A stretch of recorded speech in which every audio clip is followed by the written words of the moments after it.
This is Filipino martial arts way to break a hand in empty hand fighting. Now, most people look at Filipino martial arts and they think it's stick fighting, or maybe it's knife fighting, or knife martial arts, whatever. But we do have an empty hand tradition. We call panantukan one of our empty hand elements, which would be like Filipino boxing. It's not competitive boxing, because we like to headbutt and groin strike and do all these other things, but we also do a lot of limb destruction, which is integral to all Filipino martial arts, whether I do that with a stick, two sticks, a sword, two swords, a knife, two knives, or empty hand.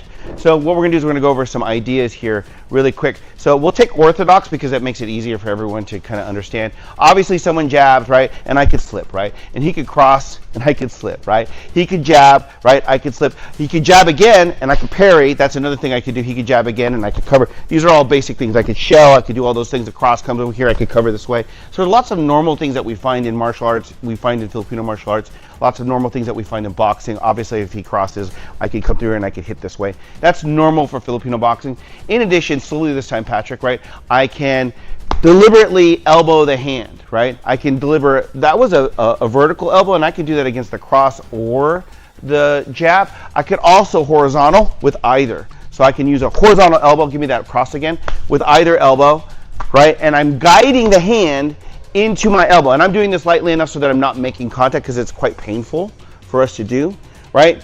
Same thing happens with an uppercut. He drops the uppercut, and I just drop my elbow right into that uppercut. So if he uppercuts with the lead right here, I might cross elbow, or if he gives the lead uppercut, I might do it here. So now he's aiming here.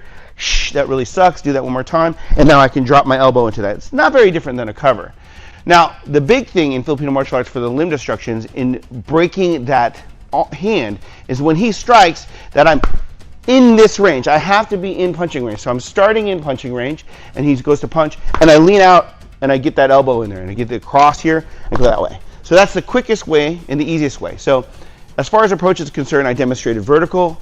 We can go horizontal. I can also spike, right? So, and I can also back elbow. It really depends on where my hand is. And that's the Filipino martial arts way to break a hand. If you like this content, please comment down what you thought about it, and we'll see you on the other side.